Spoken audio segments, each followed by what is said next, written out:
Esu Solveiga Čiužauskienė, Lietuvos krikščioniško fondo vaikų dienos centro vadovė. Ir mūsų vaikų dienos centras čia veikia nuo 2008 metų. Vaikų dienos centras yra įsikūręs Šiaulių rajone, Ginkūnų gyvenvietėje. Vaikų dienos centrą lanko iki 20 vaikų ir vaikai yra iš rizikos šeimų ir socialiai remtinų šeimų. Jie turi galimybę ateiti po mokyklos, paruošti pamokas, vadovai padeda ruošti namų darbus, pavalgo pietus ir turi užsiėmimus. Mokykloje dažniausiai tokie vaikai būna užgauliojami, jie dėl savo kažkokios išvaizdos ar asmens higienos kažkokių poreikių netenkinimo, jie būna išskirti. Tai jiems labai būtina būdavo ateiti pas mus ir tiesiog pasišnekėti, nes mes čia jų neužgauliodavom, jie čia rasdavo tokį prieglobstį emocinį ir jiems tas labai svarbu, dėl to, kad tai įtakoja vėlesniam laikotarpiui kaip savižudybės ir visa kita. Iš tikrųjų yra vaikų, kurie neturi jokių galimybių nei išsimaudyti, nei išsiskalbti ir apskritai net kaip švariai gyventi nėra sąlygų. Yra, kur vaikai galbūt šiek tiek gyvena tvarkingiau, bet tėvai geria. Yra vaikai, kurie tėvai negeria, bet jie nusivylė gyvenimu ir rankas nuleidę gyvenime. Ir vaikai tą labai jaučia ir jie kenčia nuo to. Yra tokių tėvų, kurie negali niekaip moksluose padėti vaikams, nes jie patys yra beraščiai. Ir jiems labai svarbu, kad vaikai ateitų ir čia paruoštų pamokas. Nes jie negali savo vaikų realiai padėti, nes patys nerašo ir neskaito. Bandžiau padaryti vaikų dienos centre socialinių įgūdžių ugdymą. Ir aš pasiėmiau tos įgūdžius tokius kaip bendravimas, emocijų valdymas, tokius socialinius įgūdžius, kurių mes matėm, kad tiem vaikam, jie yra būtini išugdyti. Nes nuo elementariausio kažkokio emocijų valdymo, nes vaikutis supykęs, jisai nemoka išreikšti tų emocijų tinkamai, tai jisai įsiliedavo tiesiog fiziniu būdu.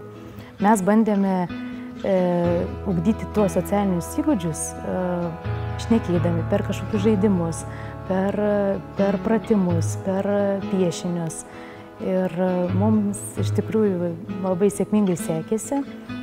Ir aš pastebėjau, kad reikia būtinai tų socialinių įgūdžių ugdymo tęstinumo. Nes tie vaikai, jie iš tikrųjų pasikeitė, jų tas elgesys ir jie daug iš tikrųjų ko išmoko. Yra vaikų, kurie pradžioje visiškai nekalbėjo, nebendravo ir per metus aš juos pažįstu. Dabar kai kurie eina patys ir kalba su nepažįstamais žmonėmis, jie nebebijo, jie turi daugiau draugų. O iš mokslo pusės supratau, kad jiems svarbiausia yra kompiuteris atėjus čia.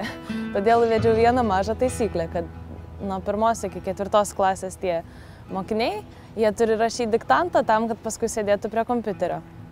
Ir mokslo metų pabaigoje aš gavau ne vieną ir ne 2 mokytojų pastabas ir laiškus ir klausimus, kaip čia taip įvyko, kad vaikai pradėjo geriau rašyti diktantus. Tas pats yra ir su skaitimo. Jie čia mokykloje, sakykime, dienos centrą lankantis vaikai, jie mokykloje jaučiasi kaip mažas kolektyvas. Jeigu vienam kas nors atsitiko, tai jau tas iš dienos centro būtinai padės, sakykime, prieis, paklaus, kas tavo atsitiko, arba kaip pas mane ateina, kaip pas socialinę pedagogę. Pasisako, kad ten skriaudė, netgi ateina, būna taip, kad pasako, vakar dienos centre, ten atsitiko tas ir tas, gal jūs ten galit pasikalbėti.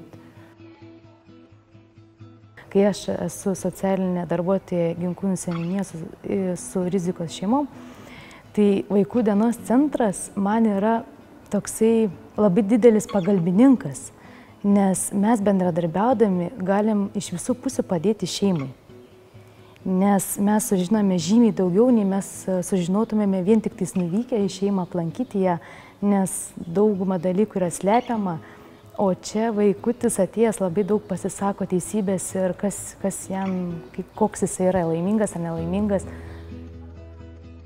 Bendrinė prasme aš matau, kad vaikų dienos centras suteikia socialinio mobilumo vaikams. Tai reiškia, kad ir tas vaikas, kuris lanko vaikų dienos centrą, jisai gali gauti gerą pažymį, jisai gali būti pagirtas, jisai gali išsikelti savo kažkokį gyvenime aukštesnį tikslą, jisai gali matyti didesnę teritoriją nei savo kiemas. Ir todėl, jeigu organizacija kažkokia ar žmonės padeda tam jaunam organizmui socialiai tobulėti, tikėtina, kad tas žmogus pasieks gyvenime įstabių dalykų.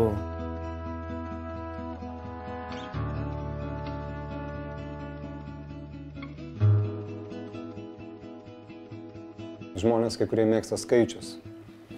Sako, kaip teko girdėti, žinai, vienas beje iš rėmėjų sako, jūs per mažai vaikų turite. Reikėtų, žinai, aš taip supratau, kad čia turėtų būti 30-40 vaikų, žinai. Bet klausimas, ar mes sugebėsime kokybiškai tas paslaugas teikti. Nes vis tiek yra erdvė, žinai, yra tam tikra erdvė. Vaikas turi turėti, žinai, ten kiek tai tų kvadratinių metrų. Jis turi turėti galimybę pasislėpti, nueiti į kampą, pabūti. Vienas galų gale, žinai. Ir namuose mokykloje tokių galimybių nėra. Namuose ten paprastai, žinai, ten ar sujaukta, ar oras pritvinkęs kažkokių tai kvapų, žinai. Mokykloje tokius paprastai, žinai, jie tampa tokiais, tiesiog ant jų išlieja. Ir čia jiems yra tokia galimybė, kad jie gali vaikai garsiau kalbėti šiek tiek. Žinot, aš esu įsitikinęs, kad natūraliai žmogus yra geros širdies. Ir vienaip ar kitaip mes turim tą kažkokią gėrio dalį savy, kurią mes esam pasiruošę dalinti su kitais. Dažniausiai tai vyksta šeimos aplinkoje, nes mes pasitikime tais, kuriem rodom savo dėmesį ir iš kurių gaunam. Jeigu informacijos šaltinis patikimas, aš manau, kad atsirastų žmonių taip pat norinčių prisidėti prie tokių dalykų. Pas mane kreipėsi socialinės rizikos šeimos vaikas ir atėjęs paklausė, kada pradės veikti vaikų dienos centras. Aš tam vaikiukui pasakiau, kad nuo pirmadienio. Tas vaikas pasižiūrėjęs į mano darbo kalendorių, paskaičiavo su pirštuku dienas ir pasakė, dar 5 dienas turėsiu ištverti. Aš tada ir pagalvojau, kad jeigu vaikas sako, kad ištverti, tai tik tais galim įsivaizduoti, kokios gali būti namuose sąlygos.